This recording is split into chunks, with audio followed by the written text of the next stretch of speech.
입니다. 네, 황운하 의원님 수고하셨고요. 다음은 존경하는 배준영 의원님 질의하시겠습니다. 네, 어제 이 청문회에 대한 그 평가가 있습니다. 그래서 그 평가를 이제 각 언론에서 했는데 PPT를 한번 좀 보여주시죠. 이제 언론별로 제가 말씀드리겠는데 조선일보에서는 제목에 결국 납득할 해명 없었던 김민석 총리 후보자. 세계일보는 의혹 해소는커녕 논란만 키운 맥 빠진 김민석 청문회. 한국일보 재산 증식 의혹 해소 못한 김민석 부실 해명. 국민이 수긍하겠나. 이건 다 제목이고요. 다음 페이지. 중앙일보에서는 김민석 후보자 청문회가 부실하게 지나가면 앞으로도 정부 여당에선 증인 채택을 방해하고 재료 제출을 거부하는 행태를 하지 않을지 염려스럽다. 부실한 검증은 민심의 이반을 부를 뿐이다. 밑에 국민일보요. 정부 부처나 후보자들 역시 충실한 자료 제출과 성의 있는 답변 태도가 요구된다. 그리고 세계일보 밑에는 후보자 해명, 작은 제목이죠. 눈높이에 못 미쳐 자질 능력 갖춘 적임이라는 여당의 논리 무색. 그리고 서울신문에는 무엇보다 이재명 대통령이 청문회에서 충분히 다 설명할 수 있을 것이라고 생각된다며 의혹에 대한 입장을 유보한 상황이다. 밑에 좀 잘렸는데 제가 좀 읽어드리겠습니다. 이 대통령의 부담을 덜어주기 위해서라도 김 후보자는 오늘 더 겸손하고 성실한 답변으로 의혹 해소 의지를 보여야 한다. 청문회를 지켜보고도 답답증이 더 커졌다는 사람들이 많다. 후보자님, 이게 언론사들 다 사설입니다. 그런데 그러면은 이 언론사의 대표하는 이 사설이 후보자님 말씀대로 평균적인 일반적인 인식에 못 미치는 분들이라고 이렇게 보여지십니까? 그렇게 생각하지는 않고요. 네, 네. 네 군데의 언론사를 예를 들어 주시는데 네 군데가 아니라 6군데입니다. 네, 6군데. 그러니까 네, 네. 6군데를 다 중요한 의미 있는 언론사들이고요. 네, 네. 이 6군데를 포함해서 또 6군데 외에도 존재하는 다양한 언론, 또 네. 그 언론에서 지적되는 이런 포인트의 지적뿐 아니라 또 다른 측면의 지적, 네. 이런 모든 것들을 종합적으로 중히 받아들여서 네. 청문회에 남아있는 시간에 계속 또 임하겠습니다. 그러셔야 될 거라고 생각을 합니다. 그리고 제가 우려하는 것 중에 하나는 지금 그 이재명 정부가 말하자면은 뭐 절대 권력입니다.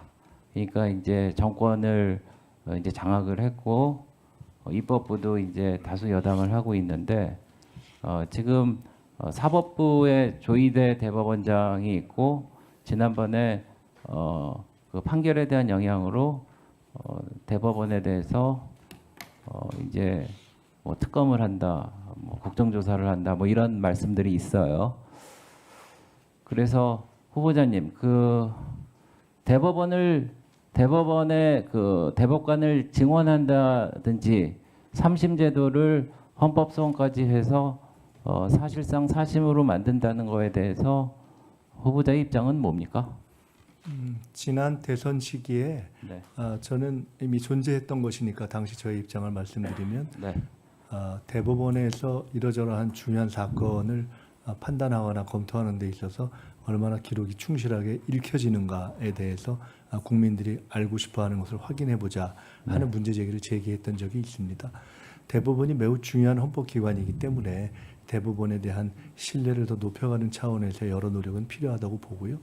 아마 지금 대법관의 수를 증원한다든가 하는 문제는 대법원 스스로도 이해하고 고통을 토로하는 업무의 과중, 이런 문제에 대한 대안 측면에서 제기되는 면도 있고, 또 반대에서 보는 분들은 이것은 현재 대법관의 수를 늘림으로써 현재 존재하는 현존 대법관들의 권한을 조금 약화하려고 하는 것이 아니냐라는 식의 시각도 있는 것을 잘 알고 있습니다. 그래서 이 양자를 종합한다면 결국은 국민의 눈에서, 국민의 관점에서 국민이 필요한 대법원에 대한 변화의 방향은 무엇일까라는 것들을 정리해 가면서 그것을 대원칙으로 받들면서 이렇게 풀어가면 되지 않을까 싶습니다. 그래서 저는 그에 대해서 특정한 이래야 된다 저래야 된다는 입장을 제가 개인적으로 가지고 있지는 않다 하는 말씀을 드립니다. 네, 제가 좀 질문을 더하지 않을 수 없는데 제가 어제 그 후보자님의 그 말하자면은 정치자금법 위반 관련해서 검찰이 잘못하고 판결이 잘못됐다.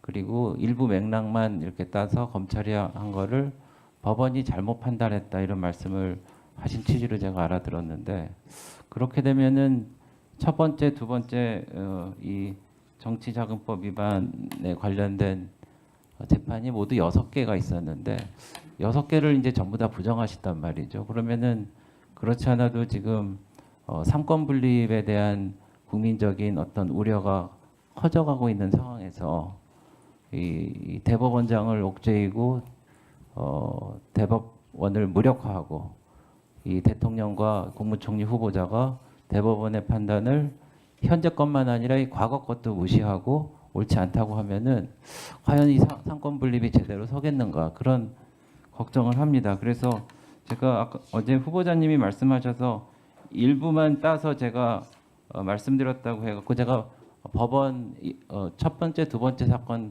판결문을 다시 한번 처음부터까지 다 봤어요. 근데 피고자님은 분명히 그 사건 당시 적법하게 정치자금 영수증을 교부할 수 없는 불법 정치자금임을 교부받는다는 의식이 있었다고 인정된다라고 이런 사실이 있고요.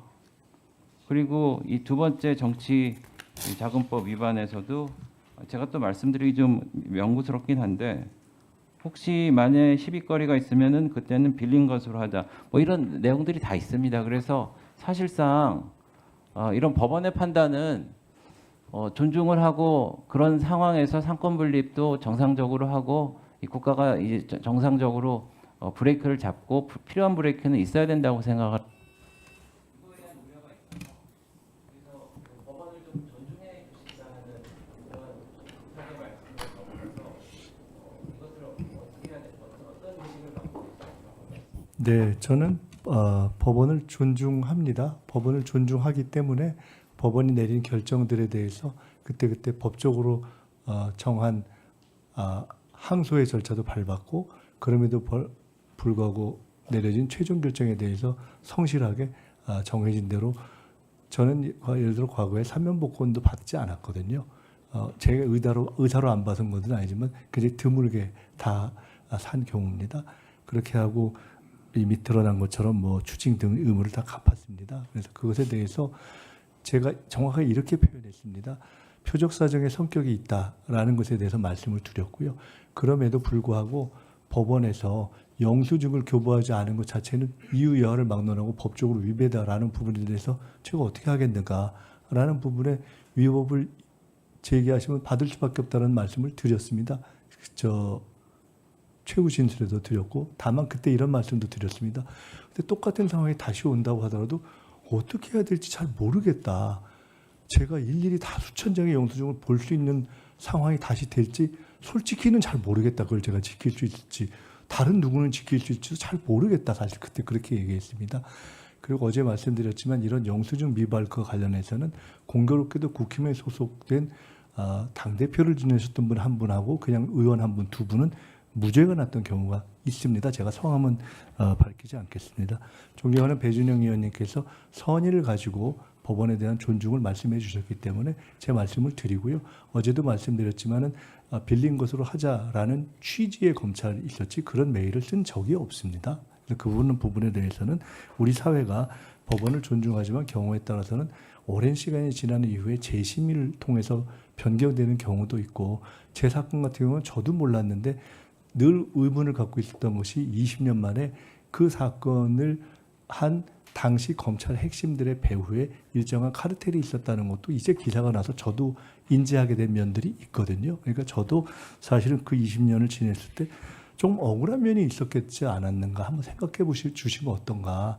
이거는 정치를 하면서 어떻게 보면 국회의원들이 많이 경험하는 일일 수도 있기 때문에 솔직히 사실은 그냥 그런 말씀을 한번 드려보고 싶고요. 그럼에도 불구하고 법원에 대해서는 최대한 존중하는 입장에서 앞으로 더욱더 임하겠다 하는 말씀을 드립니다. 한 가지만 더 말씀드리면 법원의 양형 규정 이런 걸 혹시 보시면 제 두 번째 사건이 제 7억 2천인데요.